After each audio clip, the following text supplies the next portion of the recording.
bienvenue dans le podcast C'est que de l'amour, le podcast où on parle de l'amour sous toutes ses formes. Et aujourd'hui mon invité c'est Ngo. Ngo, avant d'être mon ami, parce que c'est pour ça aussi que tu es là ce soir, c'est que tu as un parcours aussi qui m'importe d'expliquer comment tu as été chercher en toi. Parce que tu es ingénieur de base. Tu peux nous expliquer ton parcours ? Alors, en fait, moi, je suis ingénieure à la base et j'ai fait une école d'ingénieur. Je connais des gens intelligents. Oui, je sais. J'ai eu mon bac à 17 ans, tout ça. Non, mais c'est vrai que je viens d'une famille nombreuse, famille d'immigrés, tout ça. Il fallait avoir une revanche sociale, tu vois. Bon, bref. Donc, j'avais un petit fardeau à porter et que j'ai porté volontiers, hein, tu vois. Mais il fallait que je fasse des études, que je réussisse et que je prenne ma revanche. Du coup, les études, on est d'accord que tu les as pas fait pour toi, mais plus socialement pour avoir un statut social. Alors, en gros.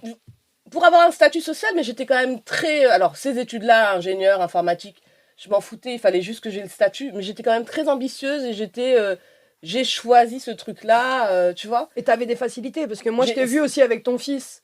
La dernière fois où le gamin, il a 10 ans, il connaît des 375 fois 1400, et le mec te répond comme ça, et tu dis, ah ouais, ça se voit que ta mère est une ingénieure quand même. Non, mais parce que c'était facile, je pouvais le faire. J'ai travaillé pour, donc je me suis dit, j'y vais, tout droit, je sais que je vais réussir. Okay. Et j'avais pas de doute. Donc je l'ai fait, et puis voilà, il y avait un truc de... que tout ce que mes parents ont fait, ça ne sert pas à rien. Ouais, de trucs pour que socialement, en vrai, tu remercies en tout cas les efforts que tes parents ont fait. Les parents de mes parents, etc. Exactement. Enfin, tu vois, c'est un peu le chamboule tout, quoi. Tu vois. Ok, et t'as fait ingénieur pendant combien de temps, du coup ? J'ai fait ça pendant longtemps, hein, pendant plus de 17 ans. Ok. Donc j'ai fait toute ma vie, en fait, en tant qu'ingénieur, gestion de projet, etc. Et en parallèle de ça, je prenais des cours de théâtre, j'ai toujours adoré la littérature, tout ce qui était artistique, etc. Mais pour moi, c'était interdit, en fait. Ouais, c'est un peu comme moi, on vient d'un milieu où on peut pas dire je vais devenir chanteur ou je vais devenir danseur. Même moi, quand je disais ça, je disais voilà, ouais, tu te crois drôle ? C'est ça. Je vais devenir humoriste. Bon, la meuf, elle se croit drôle. Non, mais tu peux le dire, on va se foutre de ta gueule. C'est ça. C'est pas vois. un métier d'où on arrive, en fait. C'est pas un truc... C'est pas un métier, tu gagneras jamais ta vie. Alors moi, c'était vraiment le manque, la peur du manque et de pas gagner sa vie. Ouais, matériel. Le côté matériel, etc. Et qu'est-ce qui t'a permis, du coup, de faire te dire à un moment... Là, je vais faire naître l'artiste. Tu sens que c'est plus important que le matériel que ça t'apporte ou le social en tant qu'ingénieur. Tu vois ce que je veux dire ? Oui, bah écoute, je vieillissais en fait. Je vais avoir 37, 38 ans. Et je me suis dit, mais en fait, c'est pas possible. Tu peux pas vivre ta vie à te mentir à toi-même et à pas être toi-même et à pas... C'est horrible. Il y avait un appel, tu vois. De l'artiste. De l'artiste. Ouais, de l'intérieur de toi, l'artiste. Qui était complètement inassouvi, qui était brûlant. C'est horrible de dire ça. Bah non, mais c'est et c'était juste, je savais que je me disais pas la vérité, tu vois. Et qu'il fallait que je voulais vivre ça, il fallait que je vive ça. Et il fallait un courage pour pouvoir dépasser le côté, se dire... Là, j'ai une stabilité, j'ai une famille. Il fallait tout lâcher. C'est ça aussi, parce que derrière ça, t'as un enfant, t'as un mari. Ton mari, il a rencontré une ingénieure. Et à un moment de l'âge... Non, mais c'est important, tu sais, de se dire... T'as créé une famille sur le fait d'être ingénieur avec une stabilité financière, des revenus, des trucs. Et que du jour au lendemain, t'arrives et tu dis, maintenant, je suis une clown. Ouais. Alors c'est vrai. Non, mais il y avait de ça. Alors c'est vrai que moi, quand je l'ai rencontré, j'avais déjà commencé à préparer ma transition. C'est bien. Elle est bien faite, la transition. Tu vois. Et je lui avais dit, c'est pas possible, quoi. Je vais faire Avignon. J'ai fait Avignon avec mon spectacle. Je l'ai rentabilisé. J'ai commencé à jouer. Je suis rentrée à Paris. J'ai fait des trampoins. Je faisais des choses. Et puis, je suis tombée enceinte. Et là, je faisais des choses. J'avais mon spectacle dans une petite salle, l'Instinct Théâtre. Je sais pas si tu te rappelles. Mais bien sûr, je connais. C'était tenu par Jarry. Et et puis je suis tombée enceinte et mais c'était catastrophique physiquement, je pouvais plus rien faire et surtout je gagnais pas d'argent en tant qu'artiste. Voilà, très peu, 3 cacahuètes quoi.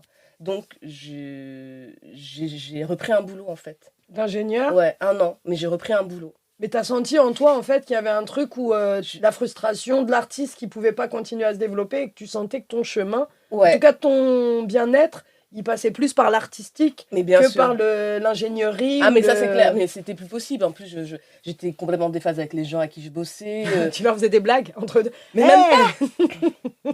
Mais j'avais une double vie en plus. Donc, comme j'en parlais pas, je me sentais hyper...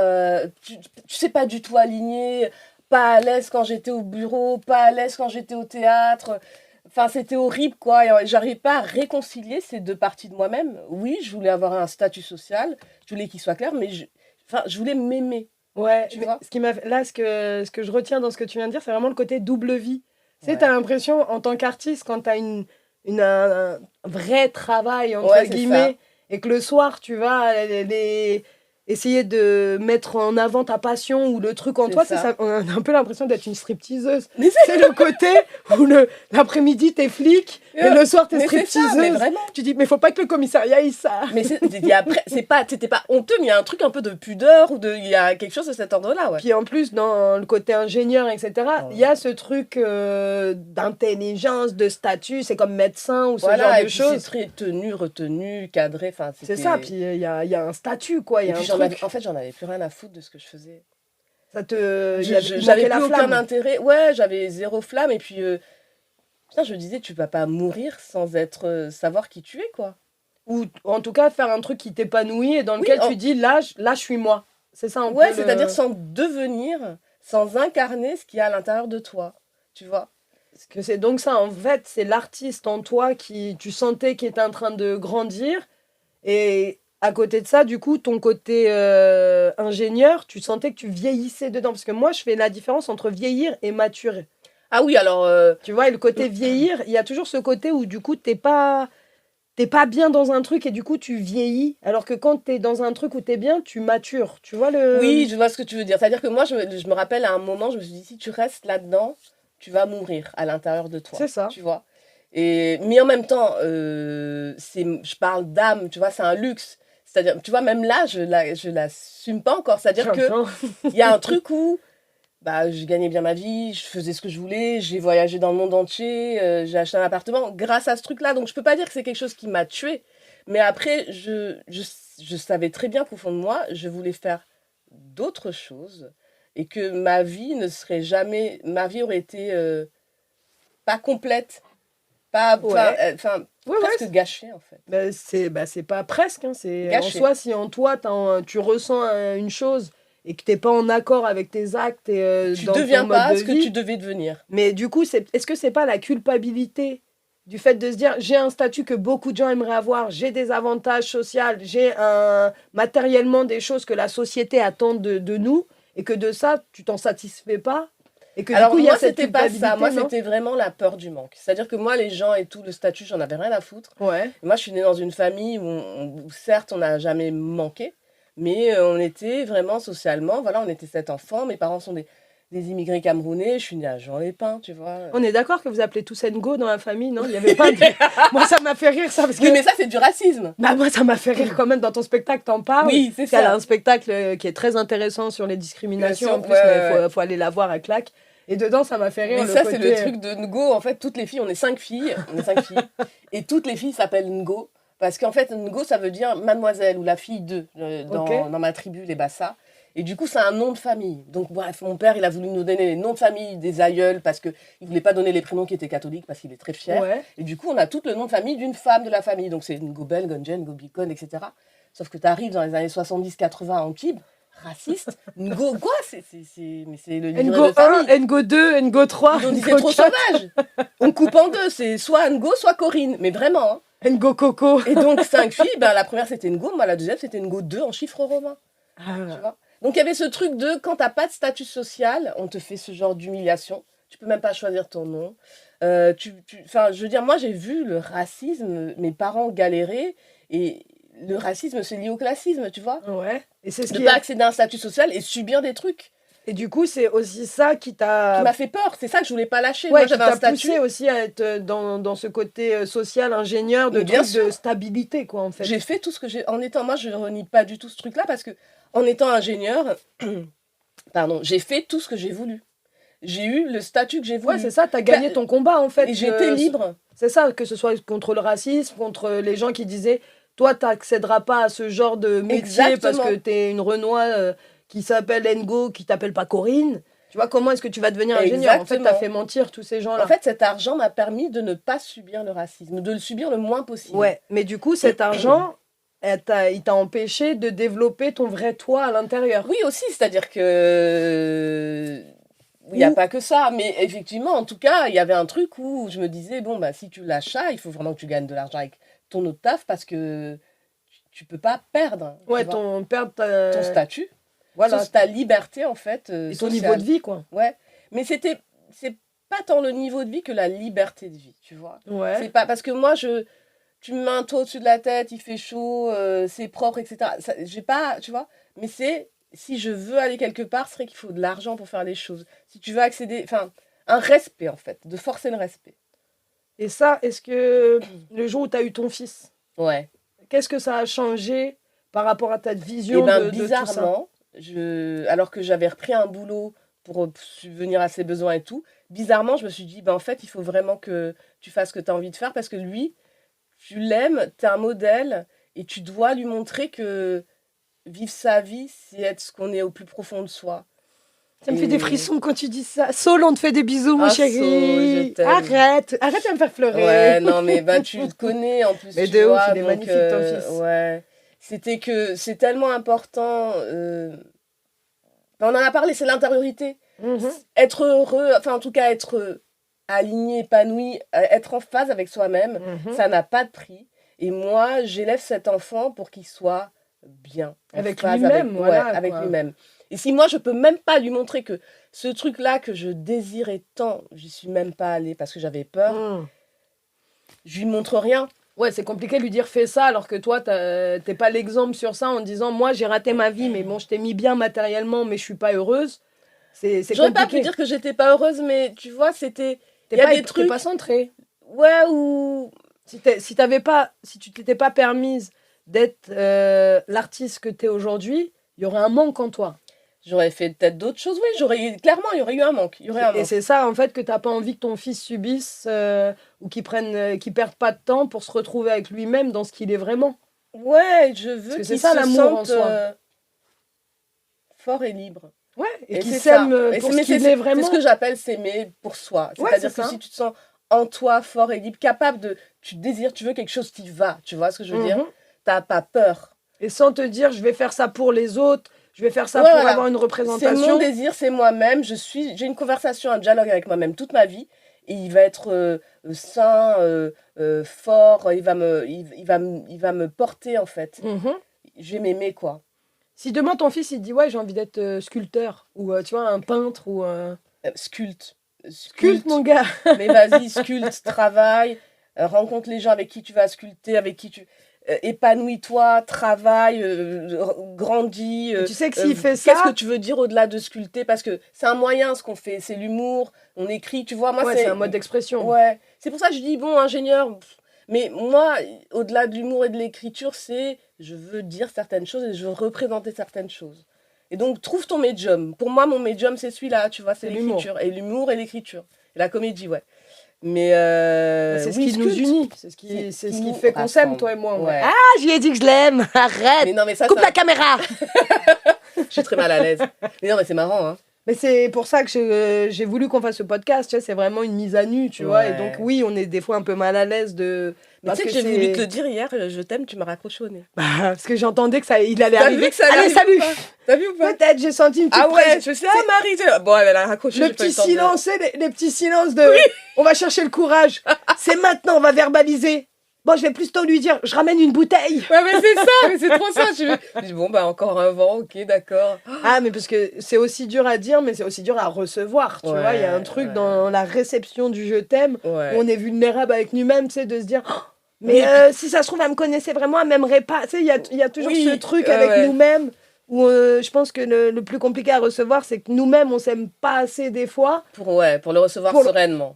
Et se dire, bah c'est normal quand même, qui ne m'aimerait pas, tu vois. Non, mais tu vois ce que je veux dire, ce truc, on n'a pas cette confiance en nous pour pouvoir assez être à l'aise avec ça en disant, mais moi aussi je t'aime, tu vois, mais alors que je t'aime très fort. Mais voilà, c'est important. Oh là là, arrête. On va croire qu'on est des pédettes.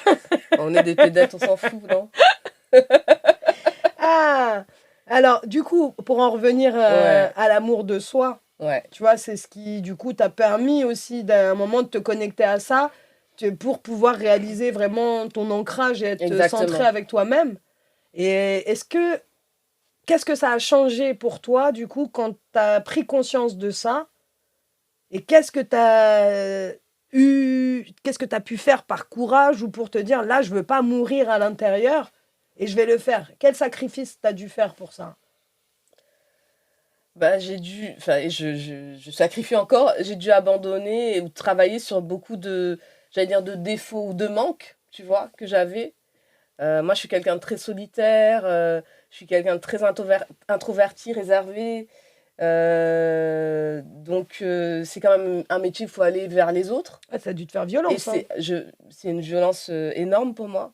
Parce que je suis pas du tout comme ça. En plus, moi, je viens d'une grande famille, donc j'ai toujours été dans des clans et on est quand même assez autosuffisant. Ouais. J'ai 4 sœurs de frères, j'ai pas besoin d'autres personnes. À l'extérieur, une quinzaine de neveux, nièces, mes parents, enfin tu vois. Ça te fait un vrai public, hein. C'est bon, j'ai jamais de public, c'est que mes sœurs, ma famille, mes neveux. Attends, je vais inviter la famille de mon mari. Ils ont tous maintenant des conjoints. Plus leurs amants. Voilà, plus... Et comme on est tous polygames, bon, voilà.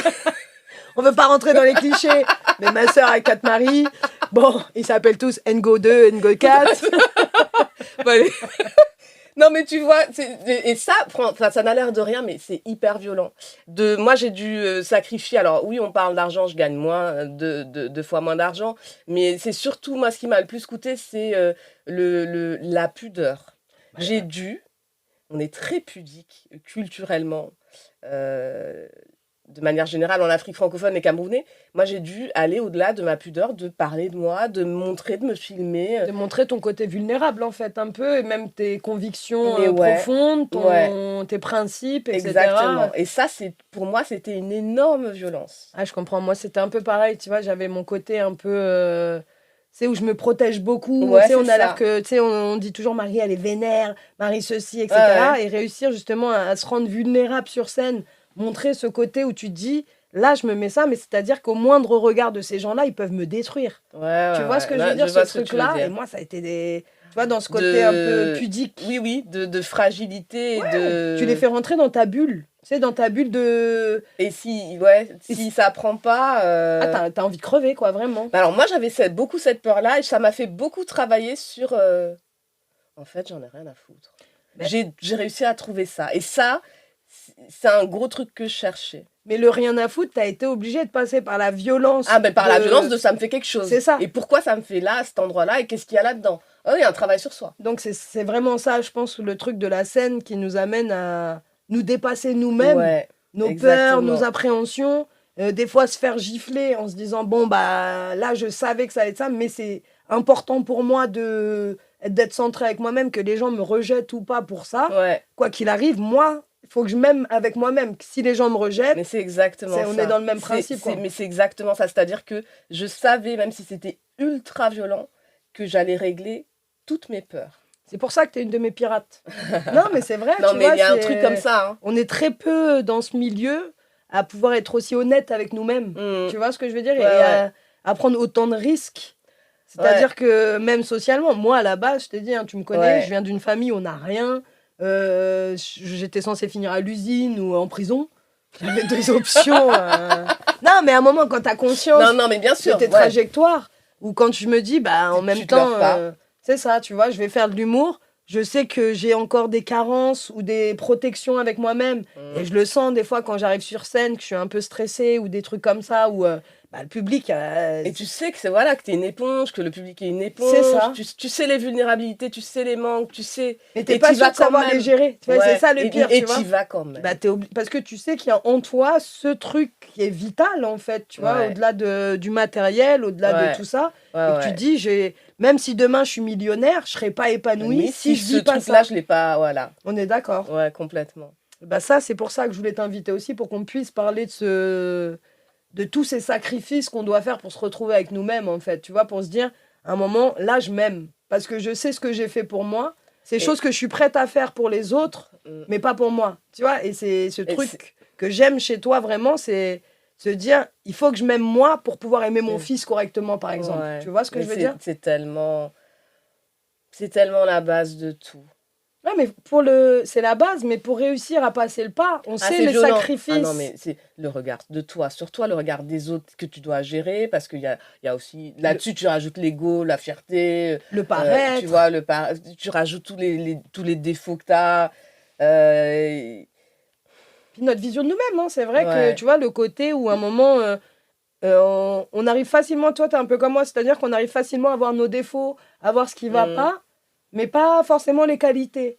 Et être objectif avec nous-mêmes, c'est de se dire, oui, c'est vrai, ça va pas, mais j'ai ça aussi à côté qui me donne une force. Tu vois, de se dire, non, je suis pas que ça. Si je suis objectif avec moi, je suis généreuse, je suis ça aussi. Et c'est vrai que c'est dur parce que on nous apprend souvent que même penser à notre gueule, c'est être égoïste, alors que des fois, ça s'appelle de l'amour de soi. Et que si on s'aime pas nous, on peut pas aimer les autres correctement, en fait. C'est exactement ça. C'est-à-dire que ce côté-là où tu peux pas te faire passer avant les autres parce que tu as été habituée à partager, à machin, et en plus en tant que femme, voilà quoi, tu vois. Parce que c'est vrai que c'est important aussi, toi, tu as ce féminisme où aujourd'hui tu as envie de l'ancrer même dans ton spectacle, etc. Où t'es une vraie, toi. Toi, t'es... Enfin, une vraie, en tout cas, moi, c'est sûr que... T'es pas féminazie, mais pas loin. Féminazie noire. Ça fait beaucoup. La tarte totale.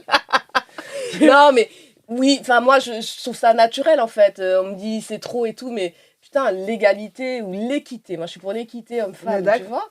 Ce serait pas la moindre des choses. Ouais, mais moi, alors, après, c'est qu'un point de vue. J'ai l'impression aussi que les femmes, on va pas le chercher. Tu vois ce que je veux dire? Il y a un conditionnement, j'en parle dans mon spectacle, tu vois, où il y a des sujets, où il y a des choses où on a besoin d'équité ou d'égalité, et qu'on est encore dans notre conditionnement de femme, où on a une position de l'homme en se disant « Ah, mais ça, c'est les hommes, c'est un homme, c'est comme ça. » Tu vois ce que je veux dire? Oui, mais ça, c'est difficile, Marie, parce que tu vois bien que, regarde, nous, on est dans une position où on va chercher tout ce qu'on veut, toutes les deux. Ouais, mais regarde comment ça nous coûte. Bah ouais, mais du coup... Quand tu dis nous les femmes on va pas le chercher, regarde, nous on va le chercher. Non, je n'ai pas dit nous les femmes, mais il y a beaucoup de femmes justement qui ont cette peur. Mais c'est pour ça qu'il faut qu'on existe, Marie, pour que les femmes elles voient que on n'a pas forcément besoin de leur dire va chercher, c'est ta faute, mais juste de voir qu'il y a des femmes qui vont chercher et qui attendent pas qu'on leur donne. On reçoit les balles pour vous, les meufs. On reçoit les balles. Ah, mais moi, je le fais d'abord pour moi, avec grand plaisir, et je sais que ça rayonne et que ça résonne pour tout le monde, tu vois. Ouais. Et ça, j'en ai l'intime conviction. Que ma place, elle est là, que ma force, elle est là, et que ce sera plus grand que tout ce que je pourrais faire. Mais cette conviction, tu as pu l'avoir par l'expérience et le terrain, en fait. Le fait d'aller déconstruire ta vision que tu avais d'une femme au parcours réussi, entre guillemets. Tu vois ce que je veux dire? Le côté où moi aussi, j'ai fait des études et je me suis dit au début, bah, si je n'utilise pas ce diplôme, si j'ai pas ce statut, tu vois, si je glow up pas le niveau de la famille, alors que je suis la seule à avoir fait des études, etc., j'honore pas, entre guillemets, le chemin. Tu vois ce que je veux dire? Alors, je vois ce que tu veux dire, mais en même temps, tu vois, devenant ingénieur, j'ai eu mon diplôme à 22 ans, j'ai mon bac à 17, j'avais l'impression d'accomplir la même chose. Ouais. Tu vois? Et du coup, c'est quelque chose que j'ai dû déconstruire pour sortir de cette carrière-là, pour aller faire autre chose. Mais ce truc de représenter, c'est quelque chose que j'ai depuis toute petite, en fait. D'aussi loin que je me souvienne, moi, ça me paraît évident qu'il faut être fort et qu'il faut montrer qu'on est fort. Et que moi, je suis forte et que je peux montrer que je suis forte et que ça peut inspirer beaucoup de gens. Et là, en conclusion, on est quand même d'accord pour dire qu'aujourd'hui, avec le parcours qu'on a, on se rend compte que être fort, c'est réussir à accepter ses faiblesles. Ah mais complètement. En vrai, c'est plus ça. Et c'est là la force, c'est-à-dire d'accepter d'être vulnérable, d'accepter d'être faible. Et elle est là la force, c'est pas d'être dur, de dire je ressens pas, ça me fait pas mal. Au contraire, la force, c'est de dire ça me touche. Ça me rend triste. C'est mes faiblesses et c'est mes amis. Et je sais faire avec pour qu'elles me portent et pas pour qu'elles me plombent. Mais c'est de les connaître, de les reconnaître et de les accepter, tout à fait. certainement pas d'être dur et insensible. C'est le contraire de ça, quoi. Et c'est ça qui, je pense, qui importe aussi à donner dans l'éducation de des futures générations. C'est-à-dire de leur expliquer, acceptez vos faiblesses, acceptez votre vulnérabilité, acceptez de dire là, ça fait mal. Accepte tes émotions, en fait. C'est ça. C'est exactement ça. Accepte tes émotions. Bah, c'est pour ça que j'ai créé ce podcast. C'est tes super pouvoirs, c'est ce que je dis à mon fils. Tu vois, cette sensibilité, c'est ton super pouvoir. Tu ne le maîtrises pas encore, tu vas grandir, il faut que tu le découvres, tu le connaisses, tu vas le maîtriser. C'est un super pouvoir. C'est ça, et ça fait mal, et c'est ce truc, mais en vrai, c'est un mal où tu dis, je me sens en vie, en fait. Ouais, tu te sens en vie, et puis ça fait mal, mais tu vas voir, t'es un alchimiste. Si t'en tires les bonnes leçons, en fait, c'est-à-dire de ce mal-là, se dire, ok, ça, dans cette situation, là, maintenant, je vais me protéger, il faut que je m'aime assez, que je me respecte assez, pour pas aller dans ces choses. Comment ça peut être un radar, comment ça peut être un rempart, comment ça peut être un levier. Mais on a tous ça. C'est de l'or, en fait. C'est ton or. C'est une belle conclusion, ça, quand même, non? Qu'est-ce que t'en penses, Ngo? Ouais, je suis d'accord. Ah, franchement, ça m'a fait plaisir d'avoir cette discussion avec toi. Aussi, et du coup, effectivement, de parler de cette vulnérabilité, de nos émotions qu'il faut accepter, moins on les accepte, moins on peut les gérer. Et en fait, c'est vraiment ça le truc, c'est qu'il y a beaucoup de gens qui ont du mal à canaliser leurs émotions parce qu'ils les acceptent pas. Exactement. Moi, la première, hein, tu vois, c'est le truc où, à partir du moment que j'ai accepté de me dire, oui, t'as le droit de pleurer, oui, t'as le droit d'être une petite fille un peu, tu vois, et de soulager la petite fille intérieure qui se dit, moi, j'ai pas le droit, faut que je sois forte, faut que je fasse... Non, t'as le droit de ressentir de la tristesse, t'as le droit de ressentir de la joie, t'as le droit de ressentir du bonheur. D'autant plus belle, d'autant plus généreuse. C'est pas faux. C'est pas faux. Vraiment, non, mais c'est la vie, quoi. C'est le propre j'allais dire de l'humanité, mais de l'être vivant. Les émotions. On est d'accord, mais le problème, c'est que dans notre société aujourd'hui, on essaye d'inhiber tout ça pour pouvoir juste servir la société. C'est un moyen pour faire fonctionner le capitalisme. Ouais, mais... Bon, bref, on est d'accord. Bah, c'est important de le dire aussi, quoi, de le comprendre, de se dire que si aujourd'hui on nous dit il faut pas être émotif, faut pas être ceci, c'est pour pouvoir mieux nous diriger, pour pouvoir être plus t'es trop dans tes émotions là, tu réfléchis pas. Non, au contraire, c'est ça qui me permet de garder de l'humanité. C'est notre radar, l'humanité, c'est l'émotion en fait, tu vois. Et donc c'est pas de taire ça, on est d'accord. Tous les gens qui vous disent ça, c'est ceux qui casser leur la gueule. La violence, c'est pas bien. Mais faut pas se laisser maltraiter, c'est ça qui importe. En tout cas, faut casser la gueule à ces idées-là, quoi. Je suis d'accord avec toi. Donc, je pense que ce podcast, il sert aussi à ça, en fait. Donc, je suis ravie qu'on ait pu mettre à plat et se mettre à nu sur ça. Où, effectivement, on a été ces gens qu'on a essayé d'endurcir et de briser émotionnellement pour essayer de se dire, moi, mes carences, mes trucs, ils vont pas m'affecter, je vais avancer. Et c'est le jour où on a accepté nos carences qu'on a pu commencer à s'épanouir, en fait. Et et à s'aimer. Vraiment, je pense que c'est ça aussi qui est compliqué à se dire, de se dire, là, je m'aime, en fait, en tant que ce que je suis. C'est vrai. Et c'est vrai, je peux le dire, Tu vois, c'est ça. Et moi aussi, je t'aime de ouf parce que t'es ça et qu'on se permet de faire ça et que en faisant ça, on se rend compte que les gens, ils nous suivent. Les gens, du coup, qu'on se disait, on va les perdre. Les vrais gens qui doivent nous aimer, ils sont derrière nous parce que plus on est épanoui, plus ils sont heureux pour nous. Et si les gens sont pas heureux pour nous, c'est qu'ils n'avaient rien à faire autour de nous et qu'ils nous aiment pas pour ce qu'on est, en fait. Et on sait très bien que si tout le monde arrivait à se découvrir et à s'aimer comme ça, mais putain, le monde serait tellement différent. Les informations, ça serait pas les mêmes. Hein. Tu m'étonnes. On voterait pas pour des Macron, on voterait pas pour... Mais tu vois, c'est con, mais il y aurait des trucs, même politiquement parlant, ils pourraient pas se permettre de faire ça aujourd'hui. Le monde ne serait pas le même. C'est une belle conclusion. Merci beaucoup, Ngo. Merci, Marie. Merci énormément. Je t'aime. On peut se le dire parce que c'est un peu... Arrête, ça me met mal à l'aise, mais merci beaucoup. Non, mais vraiment, merci, Marie, je t'aime. Moi aussi, franchement. Et Ngo, c'est quelqu'un qui m'a soutenu beaucoup, qui est venu voir mon spectacle, je ne sais pas combien de fois. Mais je kiffe. D'ailleurs, n'hésitez pas. Mais allez voir le spectacle de Marie, quoi. Et allez voir le spectacle d'Ngo. Moi, mon spectacle, c'est que de l'amour. Elle, c'est discrimination. Petite discrimination entre amis. Et pas qu'entre amis. Et pas qu'entre amis, d'ailleurs, on est bien d'accord. Pas qu'en famille non plus. Ah, mon Dieu. Merci beaucoup, Ngo, ta petite claque de ouf. Tu restes ma pirate. À bientôt. Yes, à bientôt. C'était C'est que de l'amour. On a parlé de l'amour sous toutes ses formes. Et là, celui-là, il est très important. Écoutez bien. Bonne écoute à vous, les gars.